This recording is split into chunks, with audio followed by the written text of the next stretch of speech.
you know that you should subscribe to Raze Chaos because he's a dope guy. And welcome back, everybody. My name is Raze Chaos. You've made it back to this channel, and I am so happy to have you. You made it back on a Wednesday. And you know how much Raze loves Wednesdays because it is New Comic Book Day Wednesday. Ew, that didn't sound as good as... That sounded better in my head. But it is Wednesday. It is New Comic Book Day, and Raze has got a new one for you. It might seem a little bit repetitive since Raze just did an Avengers issue. That Raze just did a Captain America Funko comic cover. But yeah, as you see here, I mentioned this in another one, they've got this little Avengers collection going on right now. So instead of getting different characters, we're just going to get the Avengers and probably a lot of the founding members, which Cap is an honorary founding member. So we'll just have to take what we got. But I'm going to go ahead and put this guy away, and we're going to talk about this.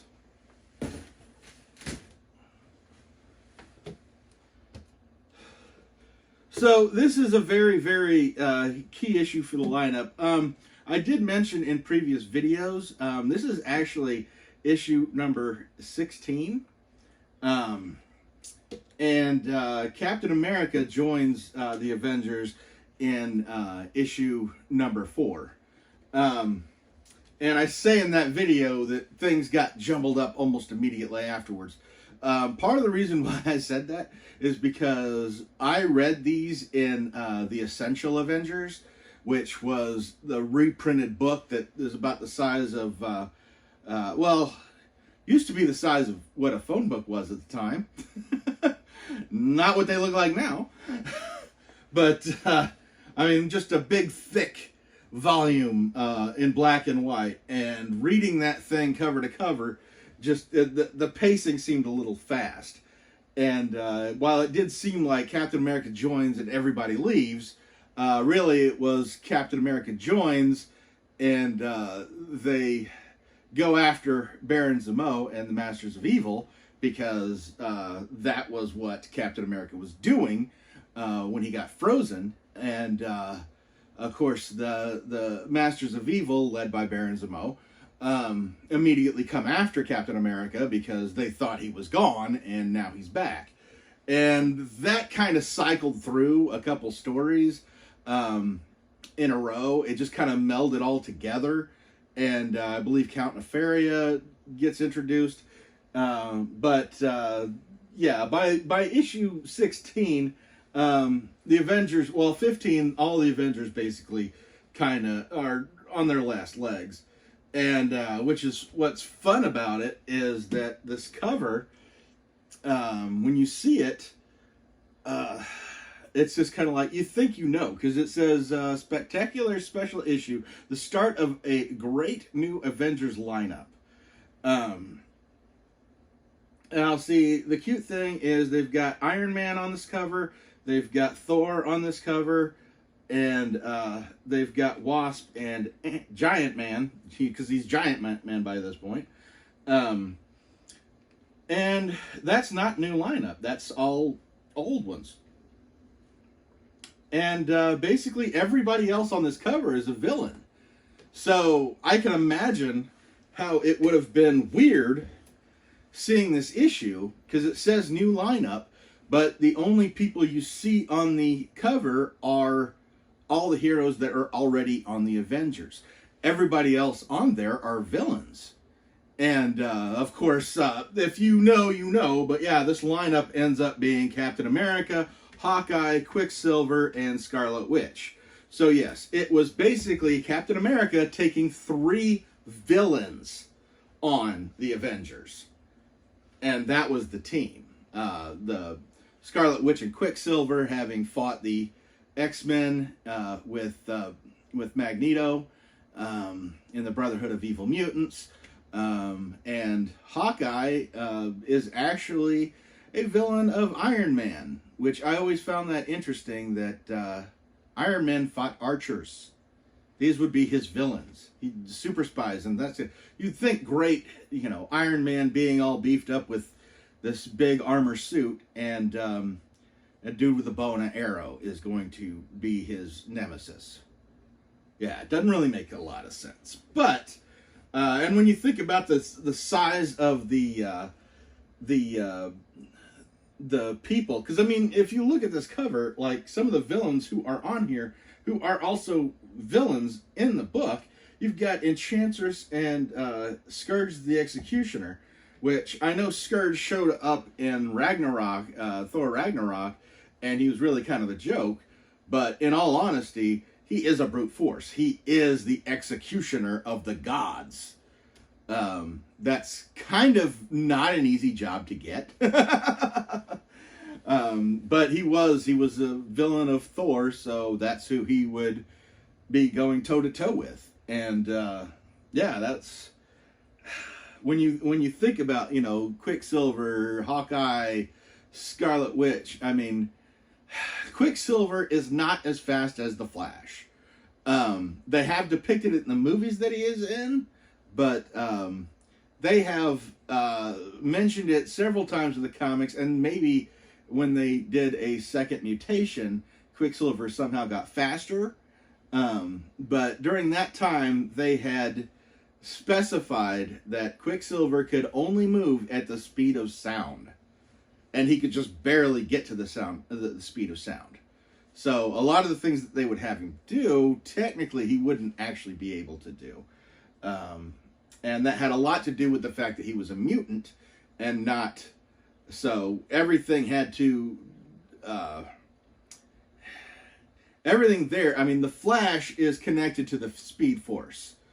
And when he runs, there's an aura, a protective aura around him that keeps him from basically, you know, having a stray something, you know, pierce his skull as he moves at the speed of sound through the world.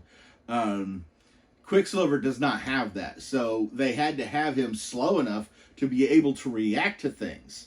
And they really kind of kept it within human limits and human response times, although accelerated. They realized that in order to move as fast as he did, he couldn't move much faster without even being a mutated human. They kind of kept that pretty... Stan Lee loved science, and when he would create characters, he would specify their limitations. And with Scarlet Witch, we know she's like super powerful, but at the time, part of why she's super powerful is because when they first put her out, they didn't define her power. She shot hex bolts that could basically do just about anything, and that was kind of their little cheat, where they could, yeah, she can, her bolts can do exactly what we need them to do. As the writer, it'll do exactly what we want them to do. But she has no control over them.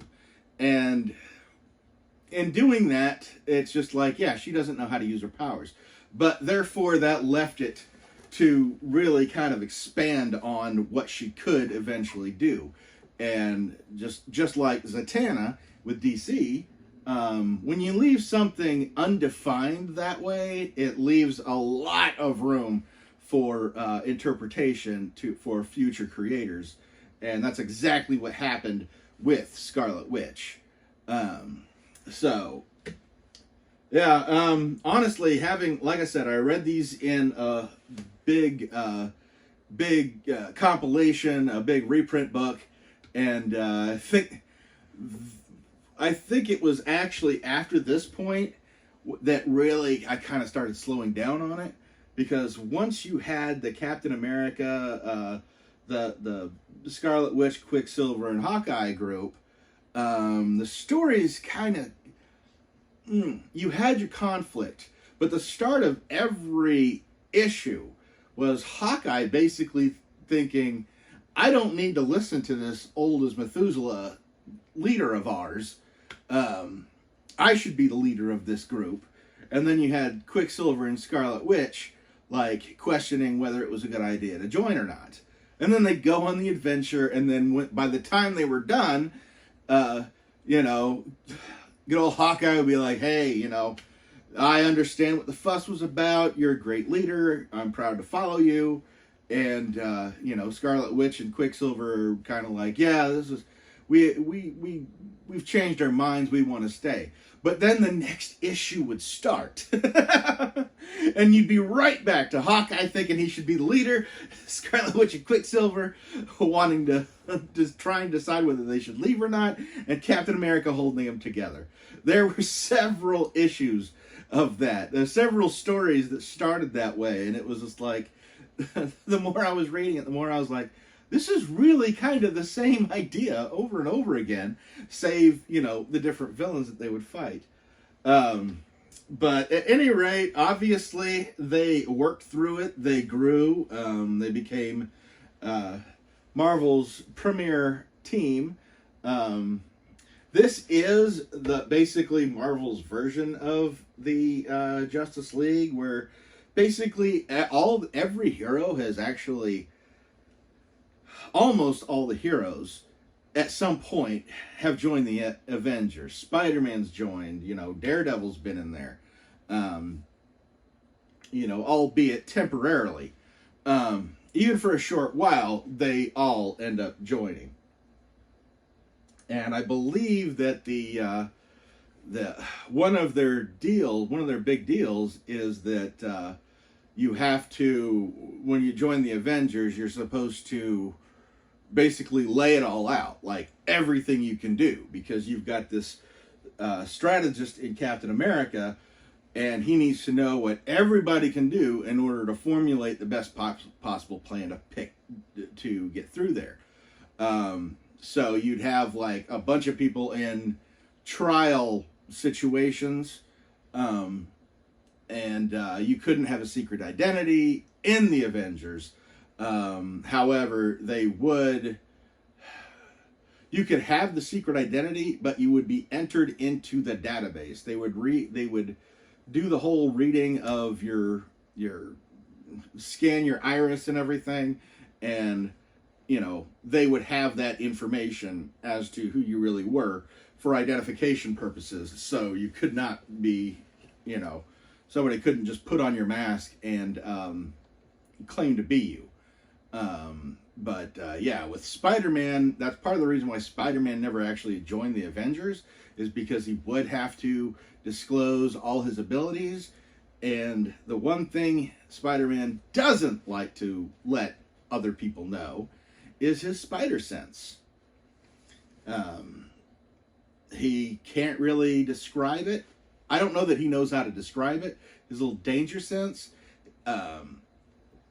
But yeah, that's once Spider-Man realized, yeah, you can't be I can't be here without disclosing all my personal information here.